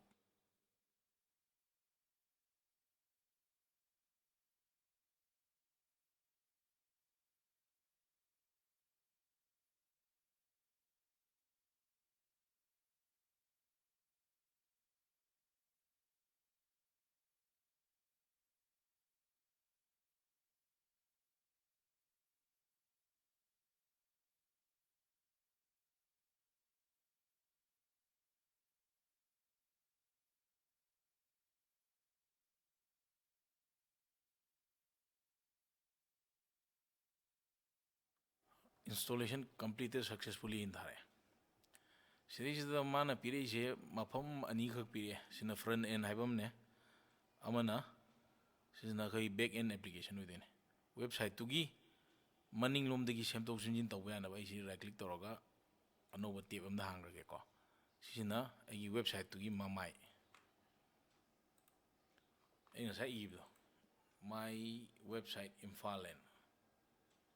ꯁꯤ ꯋꯦꯕꯁꯥꯏꯠꯀꯤ ꯁꯤꯒꯤ ꯑꯦꯗ꯭ꯔꯦꯁꯁꯤꯗ ꯁꯤꯒꯤ Imphal dot C1 dot BIZ ꯁꯤꯗ anywhere from anywhere of the world ꯍꯧꯖꯤꯛ ꯏꯟꯇꯔꯅꯦꯠ ꯁꯝꯕ ꯖꯒꯥ ꯑꯃꯗꯒꯤ ꯑꯩ ꯁꯤ ꯋꯦꯕꯁꯥꯏꯠꯁꯦ ꯆꯪꯕ ꯌꯥꯔꯅꯤ ꯁꯤꯒꯤ Imphal dot C1 dot BIZ ꯁꯤꯒꯤ ꯋꯦꯕꯁꯥꯏꯠꯁꯤꯒꯤ ꯃꯁꯛꯁꯤꯗꯤ ꯑꯩꯒꯤ ꯑꯄꯥꯝꯕ ꯃꯑꯣꯡꯗ ꯁꯦꯝꯗꯣꯛꯄ ꯌꯥꯒꯅꯤ ꯑꯗꯨꯒꯤ ꯇꯦꯝꯄ꯭ꯂꯦꯠꯁ ꯃꯌꯥꯝ ꯂꯩꯅꯤ ꯑꯗꯨ ꯗꯥꯎꯟꯂꯣꯗ ꯇꯧꯔꯒ ꯑꯩꯁꯤꯗ ꯍꯥꯞꯆꯤꯟꯕ ꯌꯥꯅꯤ ꯑꯗꯨꯏ ꯃꯊꯛꯇ ꯁꯤꯁꯤꯅ ꯐ꯭ꯔꯟꯠ ꯄꯦꯖ ꯍꯥꯏꯇꯥꯔꯦ ꯃꯌꯥꯝꯅ ꯎꯒꯗꯕ ꯃꯌꯥꯝꯅ ꯎꯔꯣꯏꯗꯕ ꯑꯩꯅ ꯁꯦꯝꯗꯣꯛ ꯁꯦꯝꯖꯤꯟ ꯇꯧꯅꯤꯡ ꯇꯥꯔꯒꯗꯤ ꯁꯤꯗꯩꯗ ꯌꯨꯖꯔ ꯅꯦꯝ ꯄꯥꯁꯋꯥꯔꯗ ꯉꯁꯥꯏ ꯑꯩꯅ ꯁꯦꯝꯈꯤꯕ ꯌꯨꯖꯔ ꯅꯦꯝ ꯉꯁꯥꯏ ꯑꯦꯗꯃꯤꯟ ꯂꯩꯈꯤꯕꯅꯤ ꯄꯥꯁꯋꯥꯔꯗꯅ ꯑꯩꯅ ꯁꯦꯝꯈꯤꯕ ꯄꯥꯁꯋꯥꯔꯗꯇꯣ ꯏꯁꯟꯕꯤꯔꯅꯤ login ꯇꯧꯕꯤꯔꯅꯤ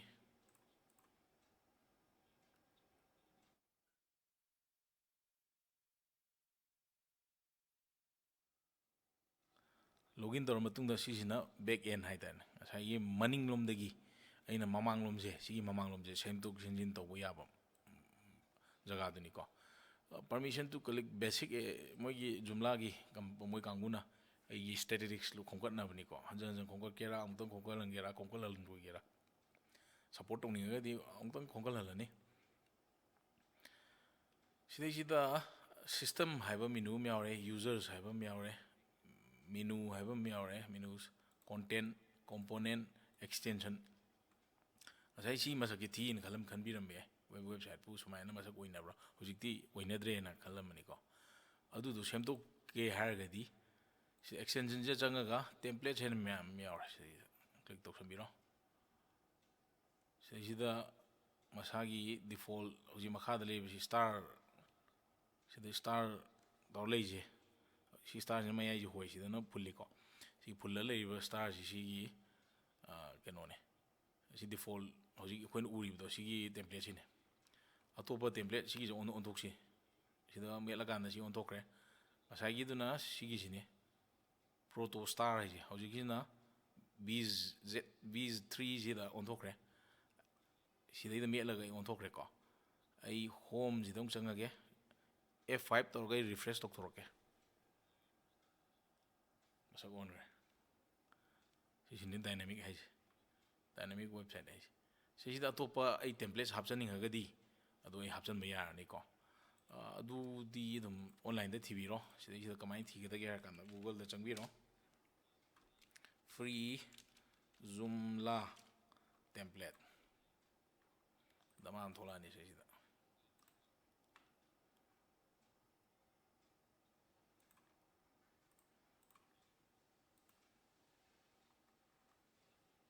si myam ji free oiram ta ga di si masang myam je horen download toksanbiraga adum hapchambiba yarani ko horen masagi sumain tholan ba yadeni live demo ni ko sina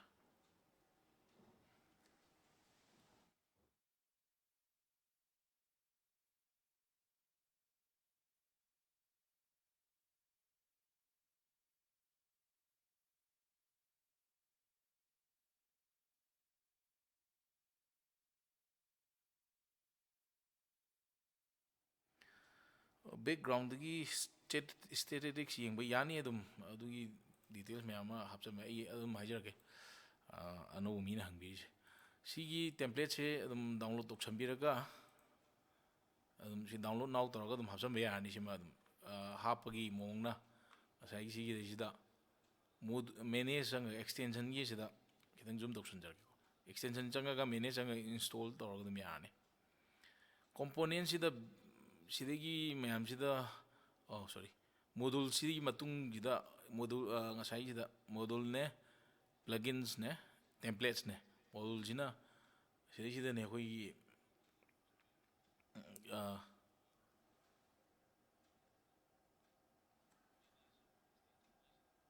sida sigi mayam sida ni akoina apamba hojik haibiriba statistics utpa adigi website daga makha daga TV daga pawgi daga chain bay type daga jara chelan baga text ma'am do aduma ma'am loi yawi si just kenone framework ne haitan Joomla framework sida aina apam do tak napsan ba yadoine napsan ba do adui jaga am jo haijarke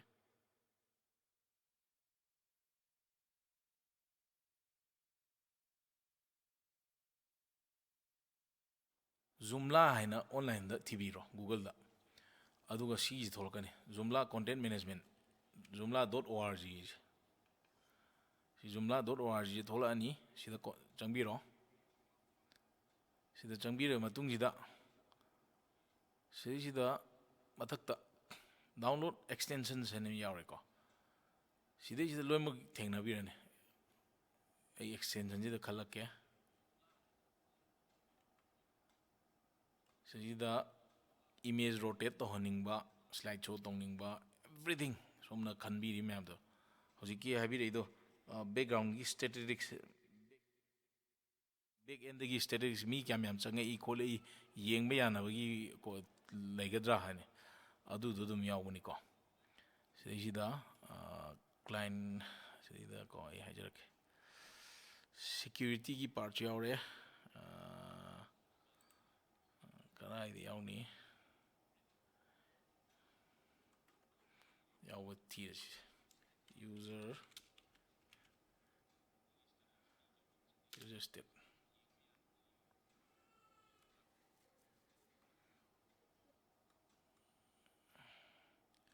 event booking ki content yawrani sida ko everything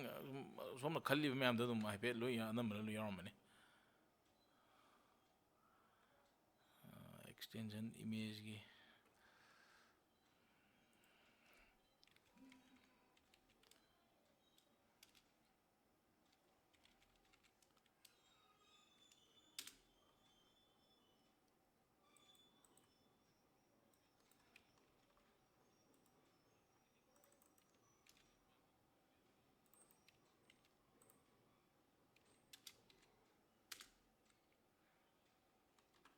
user status sida yarongani sida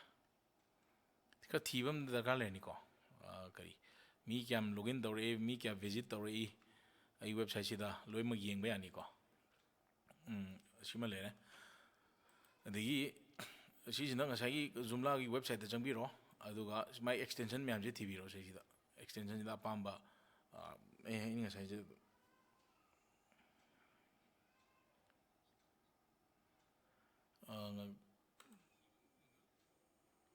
social display analysis sida yarom bajaini okay sele somna TV sida sala sigi sina biro adum strategic si urani kui mi kyam visit tawi tawde adagi website ki mamang sidaga hauji online da mi kya yam visit tawri gan swaida thonba loimak yai yani ko adagi user login to honbu yari ni sida masagi visitor myam ko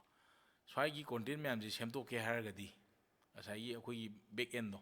username password to changi bidugi content ki sida articles myam ji makha se so yaramani hauji myam getting start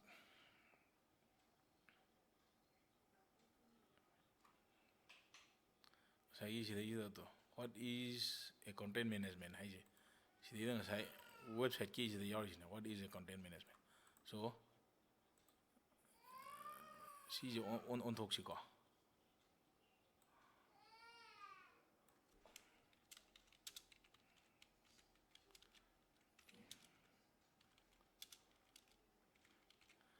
si jaga se in isan gi what is a content management and your label bone what is a content management and content management system and ko adu do ina se sida can on talk this website is a tsn this website is a tsn on talk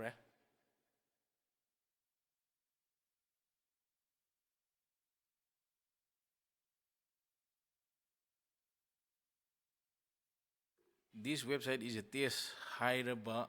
matung sida ina se sida shape met pigro shape mela matung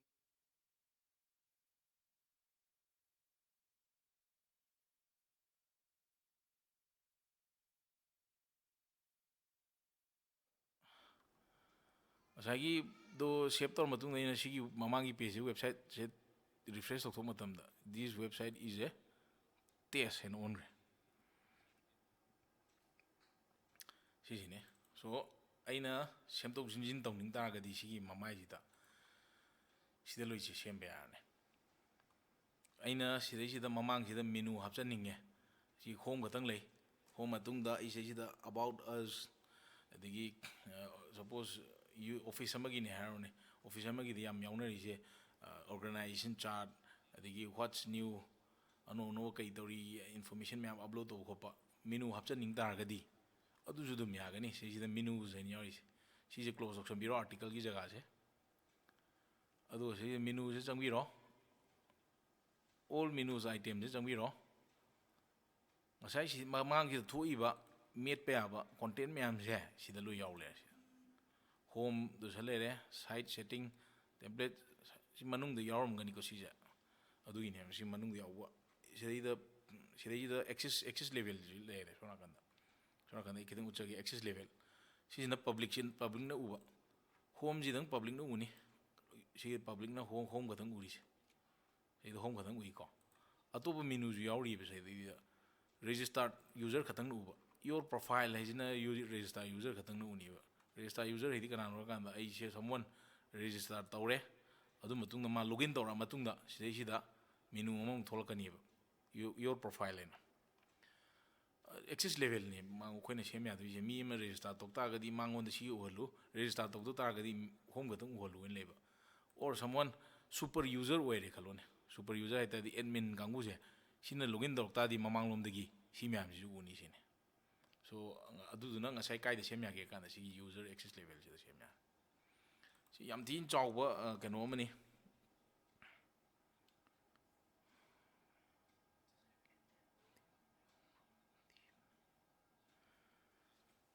sida yam chawba kano mani jumla or ngasai khoina ngasai horpda hagiba wordpress kai je sing har khoina ngasai manipur.gov.in je si je wordpress ta samne wordpress je ngasai utkibdo wordpress isu si je wordpress se thai wordpress is a open source content management system adi ai hoji jumla do haja ki ko jumla so je da bo jumla is a open source me chamana ba potni apamba somna ꯈꯨꯠꯂꯣꯏꯕ ꯑꯃ ꯑꯗꯨꯝ ꯁꯤꯖꯤꯟꯅꯕ ꯌꯥꯅꯤꯀꯣ ꯑꯃꯕꯨ ꯍꯩꯔꯒꯗꯤ ꯑꯗꯨꯝ ꯈꯤꯇꯪ ꯑꯗꯨꯝ ꯏꯂꯥꯏ ꯂꯥꯏꯅ ꯍꯩꯅꯤ ꯃꯁꯛ ꯁꯤꯗꯩꯁꯤꯗ ꯃꯣꯏꯅ ꯁꯦꯝꯗꯣꯛꯄꯤꯔꯛꯄ ꯈꯛꯇ ꯅꯠꯇꯅ ꯏꯁꯥꯅ ꯑꯄꯥꯝꯕ ꯃꯑꯣꯡꯗ ꯀꯁꯇꯃꯥꯏꯁ ꯇꯧꯕ ꯌꯥꯅꯤ ꯁꯤꯁꯦ ꯁꯤꯗ ꯒꯚꯔꯟꯃꯦꯟꯠꯒꯤ ꯋꯦꯕꯁꯥꯏꯠꯁꯤꯗ ꯁꯦꯝꯗꯣꯛꯏꯁꯦ ꯃꯣꯏ ꯃꯣꯏꯒꯤ ꯇꯦꯝꯄ꯭ꯂꯦꯠꯇꯣ ꯏꯗꯤꯠ ꯇꯧꯕ ꯍꯩꯔꯀꯥꯟꯗꯅꯦ ꯏꯚꯟ ꯁꯤꯗꯩꯁꯤꯗ ꯃꯣꯏꯅ ꯑꯩꯈꯣꯏꯅ ꯏꯁꯥꯅ ꯄꯥꯝꯕ ꯀꯣꯟꯇꯦꯟ ꯃꯌꯥꯝ ꯁꯦꯝꯗꯣꯛ ꯁꯦꯝꯖꯤꯟ ꯇꯧꯅꯤꯡꯕ ꯑꯩ ꯄ꯭ꯔꯣꯒ꯭ꯔꯥꯃꯤꯡ ꯇꯧꯁꯟꯕꯁꯨ ꯌꯥꯅꯤꯀꯣ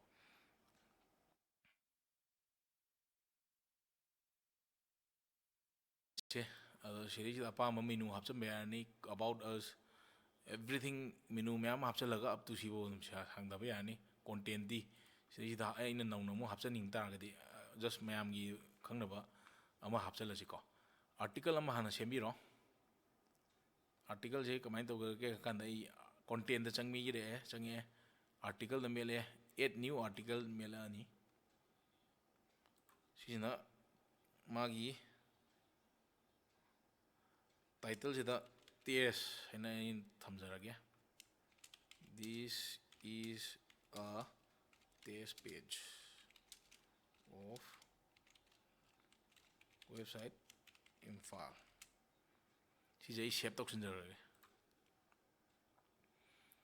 अगर होरें पाबसे कई सिदा मेनू थोनिंगे होम जी नाकन मेनू क्लिक तौर कॉन्टें से थोहन पाब सिजे होरें अखोई वर्ड माइक्रोसॉफ्ट वर्ड यानी एलाइनमेंट तौ यानी बोल्ड ओहनबे यानी सी एनी चेंजेस तौर सेव तौबीरम तारेको क्लोज तौबीरो अदुगा ई मेनू तो चंगागे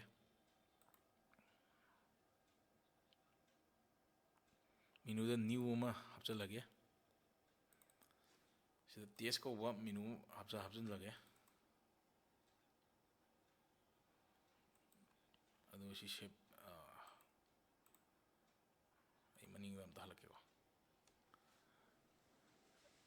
मेन मेनू से चंगते यारोको सी मेनू मचा मचा मैम ले मेन मेनू चंगीरो से न्यू तौबीरो ओके से लाने से टी एस टी होरें थोलक मेनू की होम की नाकन थोहनिंग पाब कॉन्टेंटनीको सेमेटुसे इदुसे अदुगा मेनू की टाइप की लिंक तौनिंग कॉन्टेंटो सिद लेमले आर्टिकल लिंक तौदोरा कन्फिगरेशन मैनेजमेंट सिदी डिटेल्स याम लेग्रेको जस्ट आर्टिकल अखोना आर्टिकल सेमना टेस्ट है अदु आर्टिकल सिंगल आर्टिकल की मौंग लिस्ट तौहनिंग सिंगल आर्टिकल खल्ले सेलेक्ट द आर्टिकल खल हल्केको सिदा मेलनी आर्टिकल चंगनी सिंगल आर्टिकल जे चंगनी आर्टिकल चप चान खद्री हजी सेलेक्ट द आर्टिकल है आर्टिकल मैम सेमगी तादी लिस्ट थोलक्तोनी टेस्ट है सेमगीदो खनबीरनी सेम मेलनी सेमल सोनाकंद होम लासी हजिद याद्रीको रिफ्रेश तौथोके टेस्ट है थोले टेस्ट से थोलबनीना मेट यानी थाब this is a test page of website Imphal सीने थोलब category publication date written by user hit मैम लो सेमदोप याको ऑप्शंस मैम यानी शो टाइटल डिफॉल्ट शो लेरे ग्लोबल ग्लोबल है यूज ग्लोबल है डिफॉल्टनेको सेमदोप यानी लोम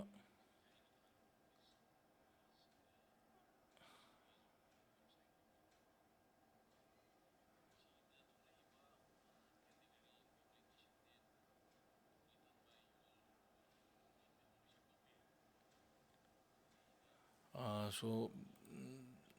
इचम चंब वेबसाइट साबगी याब्रा खल अखोई तौर प्रोग्रामिंग तौद्री कोडिंग तौद्री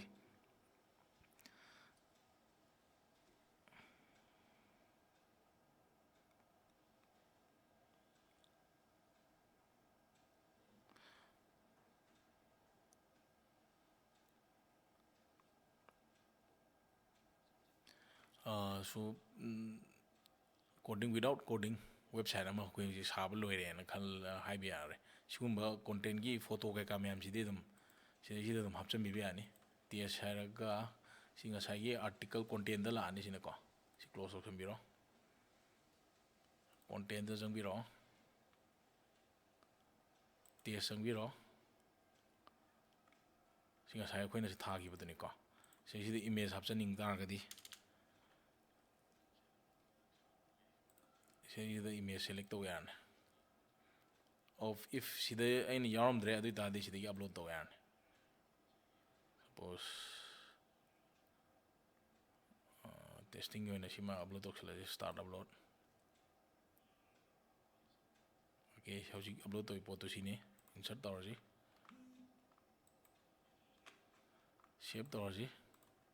ꯇꯦꯁꯇ ꯃꯦꯠꯂꯁꯤ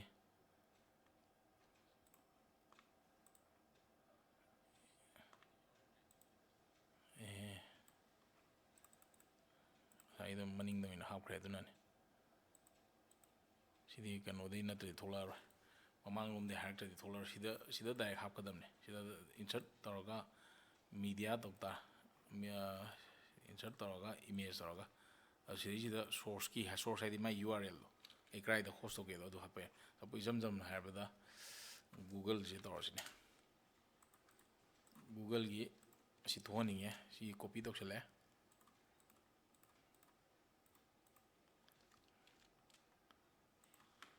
ꯒꯨꯒꯜ ꯊꯣꯛꯂꯛꯑꯦ ꯔꯤꯐ꯭ꯔꯦꯁ ꯇꯧꯊꯣꯛꯑꯁꯤ ꯒꯨꯒꯜ ꯁꯨꯃꯥꯏꯅ ꯇꯧꯔꯒ ꯑꯗꯨꯝ ꯍꯥꯞꯆꯟꯕ ꯌꯥꯅꯤꯀꯣ ꯏꯂꯥꯏ ꯂꯥꯏꯕ ꯄꯣꯠꯅꯤ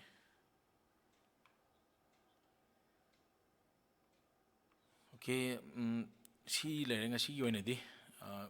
ꯋꯤꯗꯥꯎꯠ ꯑꯦꯅꯤ ꯀꯣꯗꯤꯡ ꯁꯤ ꯂꯣꯒ ꯑꯣꯐ ꯇꯧꯊꯣꯛꯄ ꯌꯥꯅꯤꯀꯣ ꯋꯤꯗꯥꯎꯠ ꯑꯦꯅꯤ ꯀꯣꯗꯤꯡ ꯋꯦꯕꯁꯥꯏꯠ ꯑꯃ ꯁꯥꯕ ꯉꯁꯥꯏ ꯍꯦꯛ ꯍꯧꯔꯛꯄꯗꯒꯤꯅ ꯍꯧꯖꯤꯛꯐꯥꯎꯗ ꯑꯩꯈꯣꯏ ꯋꯤꯗꯥꯎꯠ ꯄ꯭ꯔꯣꯒ꯭ꯔꯥꯃꯤꯡ ꯂꯦꯡꯒ꯭ꯋꯦꯖ ꯑꯃꯐꯥꯎ ꯁꯤꯖꯤꯟꯅꯗ꯭ꯔꯤ ꯖꯁ ꯃꯥꯎꯁ ꯀ꯭ꯂꯤꯛ ꯇꯧꯕ ꯈꯔ ꯑꯗꯨꯒ ꯀꯣꯟꯇꯦꯟ ꯈꯔ ꯏꯗꯤꯠ ꯇꯧꯕ ꯁꯤ ꯅꯠꯇꯅ ꯑꯩꯈꯣꯏ ꯀꯩꯝ ꯇꯧꯗ꯭ꯔꯤꯀꯣ ꯁꯣ ꯑꯩꯅ ꯍꯥꯏꯖꯈꯤꯕ website without coding with admin panel admin ꯄꯦꯅꯦꯜꯁꯨ ꯌꯥꯎꯔꯝꯅꯤꯀꯣ ꯁꯤ ꯍꯧꯖꯤꯛꯀꯤꯗꯣ ꯁꯣ ꯁꯤ ꯃꯃꯥꯡꯒꯤ ꯀꯣꯟꯇꯦꯟ ꯃꯌꯥꯝꯁꯤꯗꯤ ꯃꯅꯤꯡꯗ ꯂꯣꯏ ꯁꯦꯝꯗꯣꯛꯄ ꯌꯥꯔꯅꯤ ꯁꯤꯅꯤ ꯉꯁꯤꯒꯤ ꯑꯣꯏꯅ ꯁꯣ ꯃꯌꯥꯝ ꯋꯥꯔꯁꯨ ꯋꯥꯅ ꯇꯥꯕꯤꯕꯒꯤ ꯊꯦꯡꯛ ꯌꯨ ꯑꯩꯒꯤ ꯑꯩꯈꯣꯏ ꯃꯈꯣꯟ ꯀꯩꯀꯥꯁꯦ ꯈꯤꯇꯪ ꯍꯧꯕ ꯇꯞꯄ ꯌꯥꯎꯈ꯭ꯔꯦ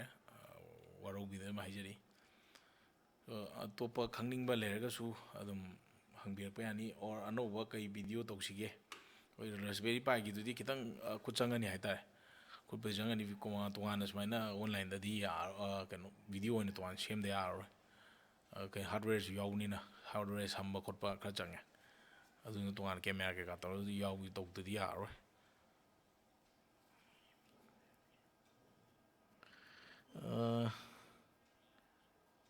ꯃꯥꯁꯤ ꯀꯨꯝꯍꯩꯒꯤ ꯃꯤ ꯅꯠꯇꯦ ꯑꯊꯧꯕ ꯉꯁꯤꯒꯤ ꯑꯣꯏꯅꯗꯤ ꯑꯃꯨꯛ ꯈꯤꯇꯪ ꯕ꯭ꯔꯤꯐꯤꯡ ꯇꯧꯖꯔꯕꯗꯣꯀꯣ ꯁꯨꯝ ꯑꯩꯈꯣꯏꯅ ꯇꯧꯒꯗꯧꯕ ꯋꯦꯕꯁꯥꯏꯠꯁꯦ biz.inf ꯍꯥꯏꯔꯤꯕ ꯋꯦꯕꯁꯥꯏꯠꯁꯤꯗ ꯆꯪꯕꯤꯔꯒ ꯍꯣꯁꯇꯤꯡꯁꯨ ꯐꯪꯉꯅꯤ ꯉꯁꯥꯏ ꯑꯩꯅ ꯍꯥꯏꯖꯔꯤꯕ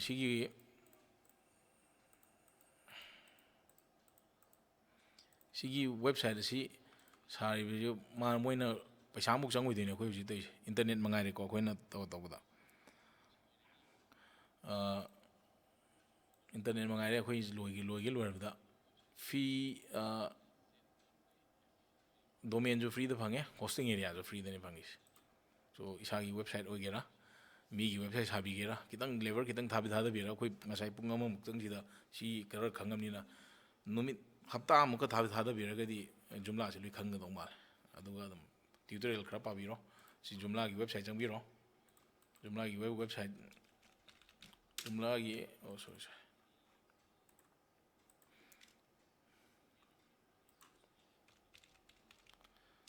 jumla.org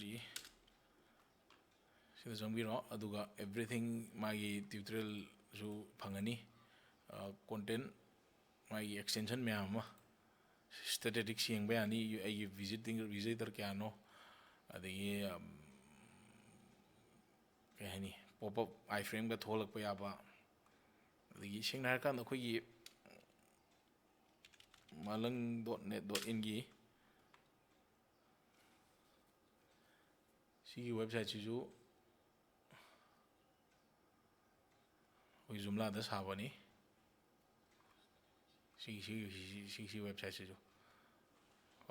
jumla da koi sem da sin do sabni login ju dum yaw sin sida sun login da hon be ai masak sem to pududi templates mayam le adudagi isai apam mong da sem to yani si menu hapado nga sai na haje gibdani chamane sida ida manung changa ga hap kadawni so mayam thank you sida ga toy mayam si content mayam loi jumla da loi hap ai ko inga topa content management software mayam jo ai haje mayam ne yam popular in si ne je Drupal si ne Drupal kitang tough way hai tar adagi jumla le WordPress le okay so thank you anoba khangning ga su koi comment kano gum da ibiro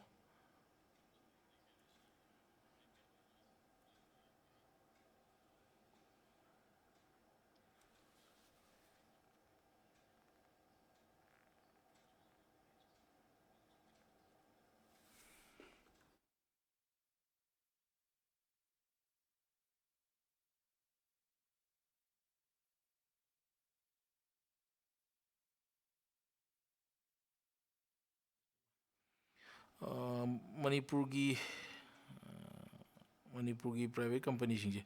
anambana kaisu kui storage server budi local storage budi thamangani but madubang online da puthora publicly access to ya budi hoi macha masu khara lengadra adu natana pura yam thi chawna data center gi type di leramoi ni khanje yam manipur da yam chawna hangba IT firm singju leite atopa khara kano gumba da khara lerangani akoi institute khara manipur university gumba adigi akamba ki nilit gumba NIT gumba da moi di data center macha macha khaga thambani na moi di lerangani ado company sai macha macha kui private company myam je internal storage gi wena di data sharing tongna ba di lerangani aduga masi local da haitan egi jaga da yumda natra office da server maintain to ba je yam thina cost wangi aduna masi pakna su tongna de okay